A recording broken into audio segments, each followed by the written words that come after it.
de ce que tu as caché ces choses aux sages et aux intelligents, et de ce que tu les as révélées aux enfants. Oui, Père, je te loue de ce que tu l'as voulu ainsi. Toutes choses m'ont été données par mon Père, et personne ne connaît le Fils si ce n'est le Père. Personne non plus ne connaît le Père si ce n'est le Fils et celui à qui le Fils veut le révéler. Venez à moi, vous tous qui êtes fatigués et chargés, et je vous donnerai du repos. Prenez mon joug sur vous et recevez mes instructions, car je suis doux et humble de cœur, et vous trouverez du repos pour vos âmes, car mon joug est doux et mon fardeau léger. Amen. Je vous laisse un jour.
Précisons que Matthieu est un juif instruit et totalement imprégné des prophéties annoncées dans l'Ancien Testament.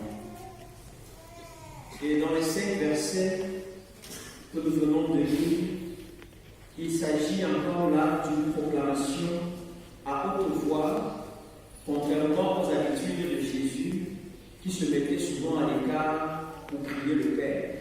Ici, il n'est pas question de prier à l'écart, mais de faire entendre sa prière devant tout le monde. La première des choses que le Seigneur Jésus dit, il dit au verset 25, dans la version Parole de vie que j'ai relevée, j'ai trouvé beaucoup plus Seigneur du ciel et de la terre, je te dis merci. En effet, ce que tu as caché aux sages et aux savants, tu l'as fait connaître aux petits. Ce que tu as caché aux sages et aux savants, tu l'as révélé aux petits. On peut bien se demander, mais quelle est cette chose que Jésus a cachée aux sages et aux savants? Pour comprendre, il faut entrer au chapitre 10 de l'Évangile selon Matthieu. Pour se rendre compte que Jésus envoie ses disciples vers les tribus perdues d'Israël pour leur dire: répentez-vous, le royaume des cieux s'est approché de vous. Il les prévient, il risque d'être maltraité dans les synagogues. Lui, il va dans les villes de Galilée, faisant des miracles, annonçant qu'il est le Fils de Dieu qui donne la vie.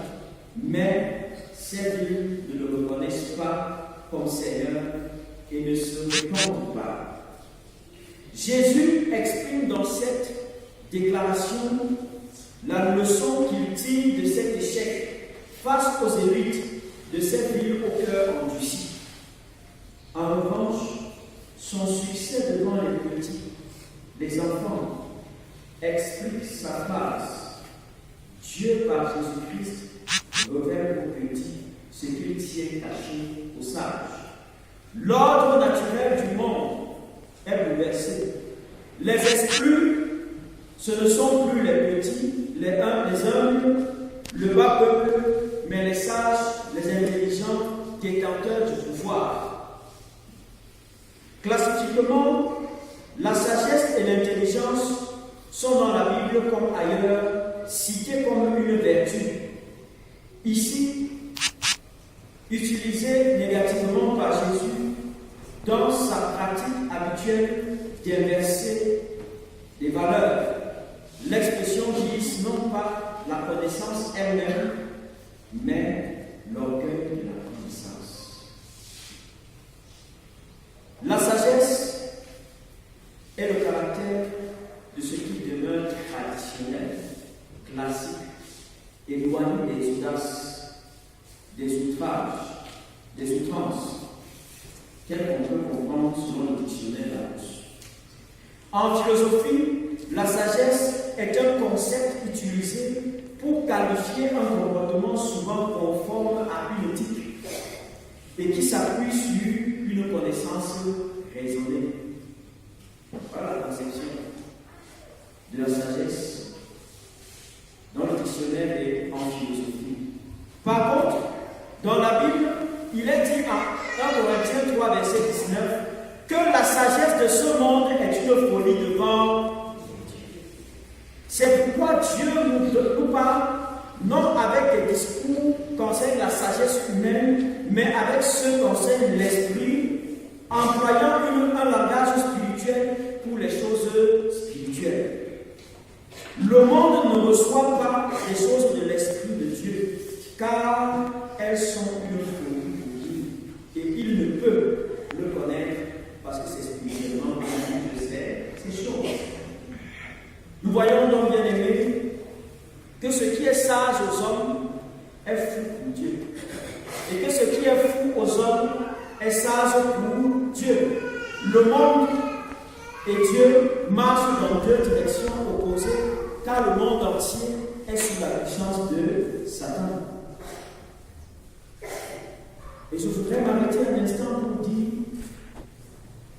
ceux qui fonctionnent par le raisonnement et la sagesse humaine comprendront difficilement les choses de Dieu.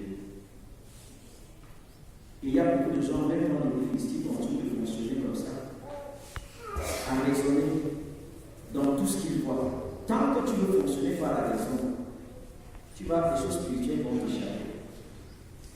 On se comprend? Je sais que certains vont me dire que 2 Pierre 1, le verset 5, dit qu'il faut ajouter la foi à la foi, la science, la vertu et toutes les autres choses. Ce qui est vrai. Mais sauf que le texte dit bien qu'il faut ajouter à quoi? C'est à la foi qu'il faut ajouter ces autres choses. Donc ça veut dire que la foi passe en premier, la science, la vertu, la patience et toutes les autres choses viennent par après. Il vous sera difficile d'avoir accès à une certaine connaissance de Dieu si vous restez dans les raisonnements du mouvement humain.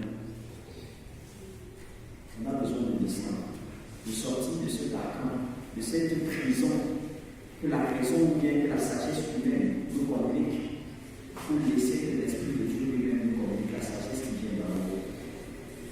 Si le monde vous trouve fou, parce que vous avez des comportements qui s'appuient non sur la raison humaine, mais sur les paroles de Dieu, c'est-à-dire la Bible, alors vous êtes sage pour Dieu. C'est pourquoi la Bible dit dans 1 Corinthiens 3,18 que si quelqu'un parmi vous pense être sage selon ce siècle, qu'il devienne fou. Qu'il devienne fou, afin de devenir sage.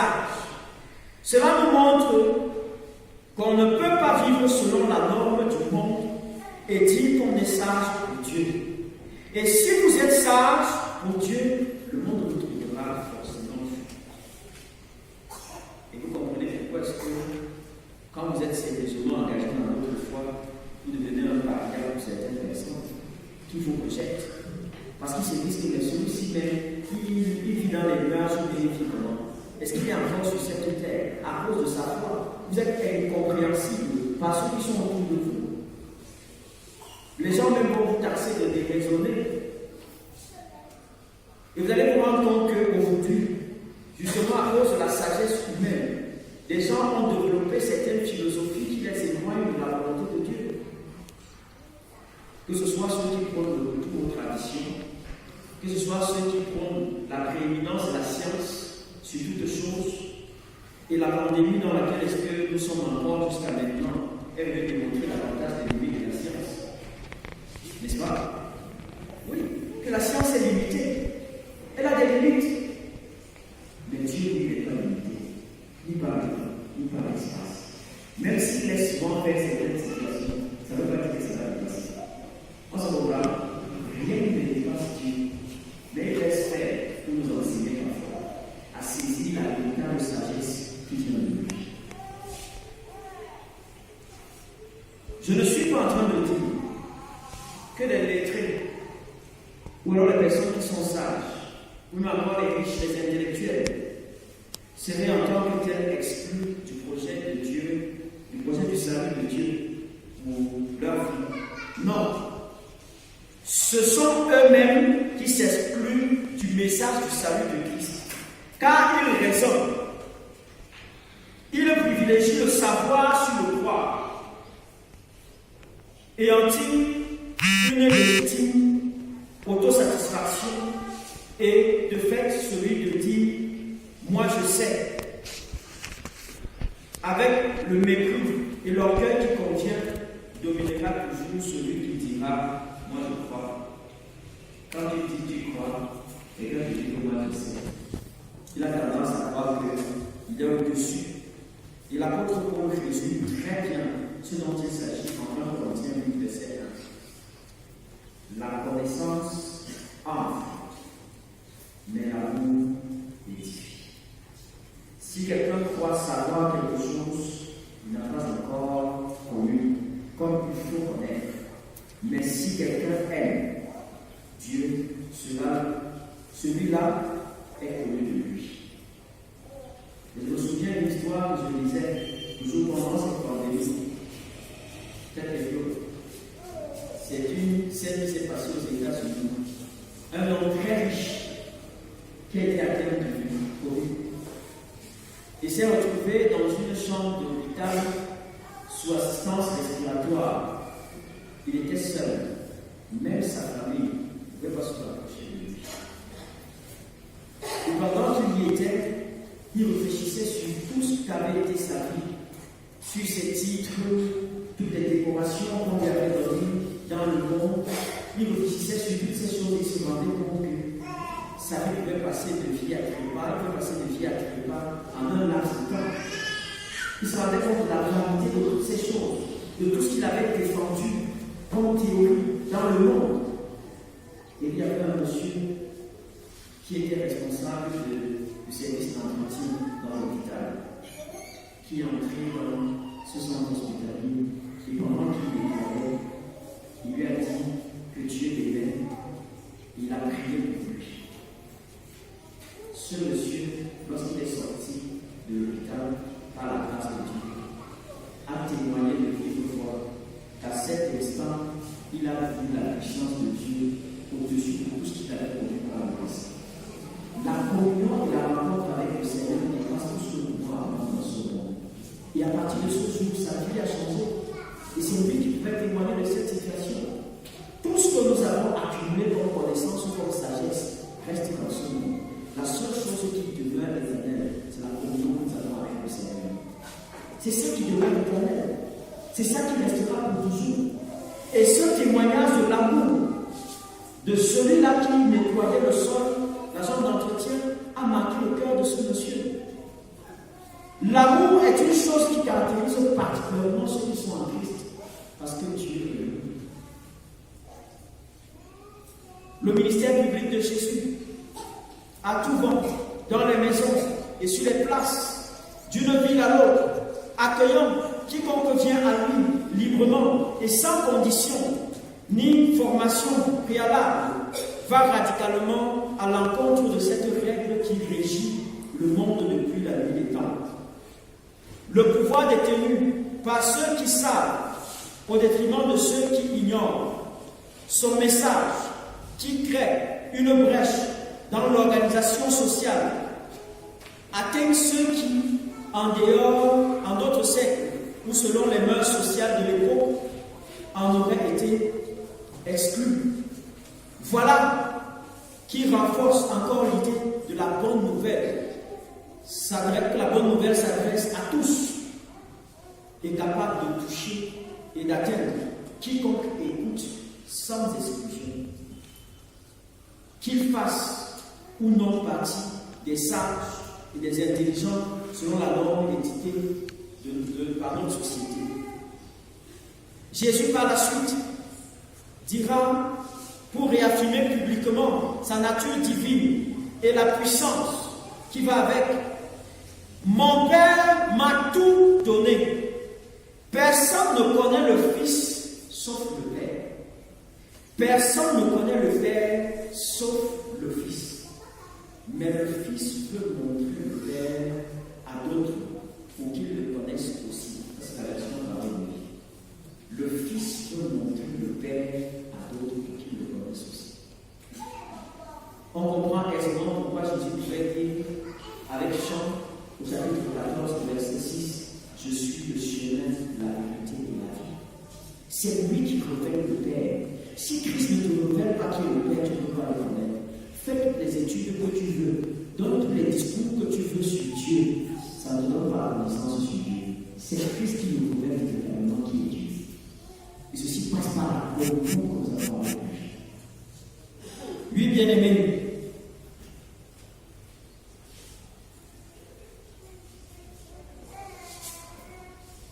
Jésus-Christ, en même temps, loue Dieu et l'appelle Seigneur du ciel et de la terre.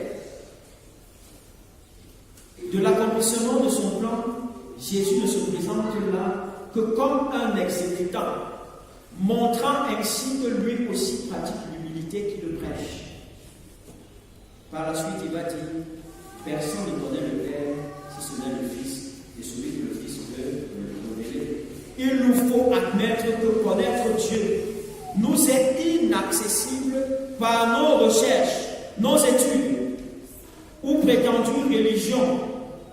Jésus est la seule voie d'accès pour nous le faire connaître. Et cette voie d'accès passe par la croix, devant laquelle chacun est invité à s'incliner. Jésus, en disant que son Père a révélé l'évangile de la bonne nouvelle aux enfants et non aux sages, nous rappelle que cette révélation de Dieu dont nous parle toute la Bible n'est pas une affaire de religion ou de connaissance de catéchisme ou d'études théologiques, même si les Écritures peuvent être elles aussi un chemin pour connaître Christ, mais cet évangile est d'abord une grâce.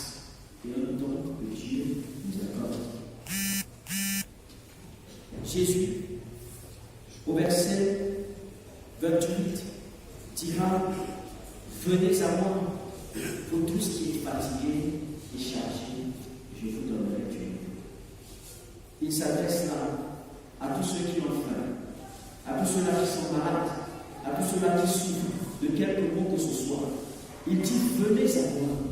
Et quand Jésus invite, c'est les bras ouverts pour accueillir tout le monde, pour inviter tous ceux qui entendent sa parole et qui veulent voir leur vie restaurée à venir dans ses bras. Venez à moi. Cette invitation, c'est pour tout le monde. Sans distinction. Et pendant que tu écoutes cette parole, le Seigneur me dit, tu vas l'entendre. Tu viens à lui. Il n'y a pas de contrainte pour venir à Jésus. Il vient. Viens dans mes bras. Venez à moi. Qu'est-ce qui t'écrase? Qu'est-ce qui te dépasse? Qu'est-ce qui te préoccupe? Viens à Jésus. C'est tout. Et pendant que nous venons à Jésus, il nous dit au verset 29, je ne cherche pas à vous dominer. Prenez donc, vous aussi, la charge que je vous propose et devenez mes disciples. Ainsi trouverez le repos pour vos âmes. Dans la version du Seigneur, il est dit, venez, prenez mon joug, car mon joug est léger, n'est-ce pas? Le joug ici, c'est la charge que le Seigneur nous donne. Et la charge dont il est question, ce n'est pas un fardeau, mais c'est le style de vie que Dieu veut, que Christ nous donne. C'est une manière de vivre qui est nouvelle, une manière de vivre qui est entièrement transformée. Et ceux qui ont fait l'expérience de la rencontre avec le Seigneur peuvent témoigner clairement qu'il y a eu un changement radical dans leur vie depuis qu'ils ont rencontré le Seigneur. Leur frère. Il y a eu un changement radical. De l'esclavage des marabouts, des sorciers, dans lequel est-ce que nous étions hier, Jésus-Christ nous amène dans la liberté et nous a franchi. On ne vit plus dans le stress, on ne vit plus dans la peur, on ne vit plus dans tous les tourments dans lesquels on était hier, parce que le style de vie que Jésus nous donne est sain. C'est un style de vie qui est agréable, c'est un style de vie qui est léger, qui est facile à supporter. Surtout quand on veut suivre, et quand on veut entièrement de vie. Bien-aimés dans le Seigneur, Jésus nous aide et son désir pour chacun d'entre nous, c'est que nous gardons et que nous sortions des chemins tout tracés de ce monde pour entrer dans sa volonté et être sages selon le Seigneur. Il veut nous restaurer. Il veut porter nos fardeaux dans notre place et nous rendre légers. Venez à lui sans hésiter. Il nous reçoit sans distinction. Qu'il bénisse dans le cœur de notre Seigneur. Amen. Je vous invite à le lire.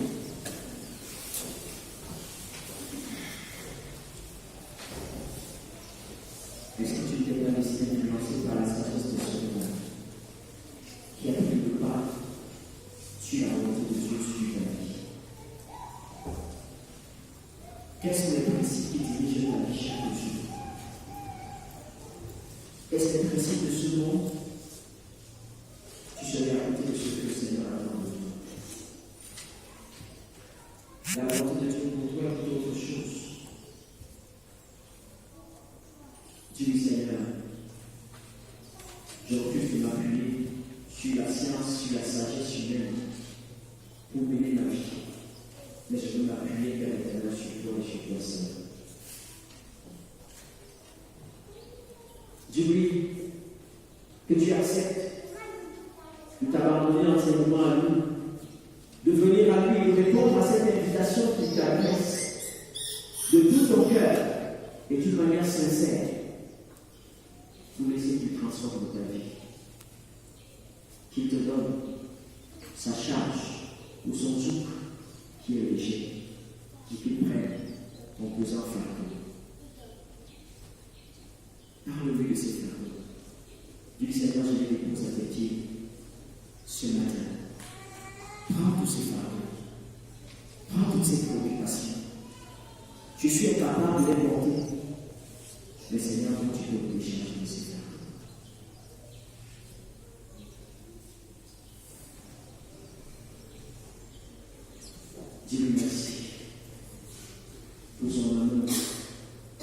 se manifeste dans ta vie chaque jour. Et pour sa grâce qui t'accompagne chaque jour. Dis-lui que tu veux vivre par la foi, sous la conduite de l'Esprit de Dieu. Dieu te fait grandir dans la connaissance du Père.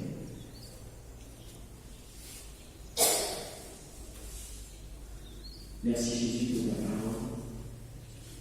Tu nous édifies encore et nous donnes de comprendre le véritable sens de la sagesse. Sors des chemins de ce monde, qui nous en regarde et qui nous éloigne de l'éternel de la révélation de qui tu es. Nous d'entrer vers l'éternel dans le modèle de vie que Christ nous propose, en acceptant qu'il décharge de tout ce qui était une besoin difficile à supporter dans nos vies. Laisse-nous manifester davantage ton amour envers nous. Reçois nos vies, au nom de Jésus-Christ. Amen.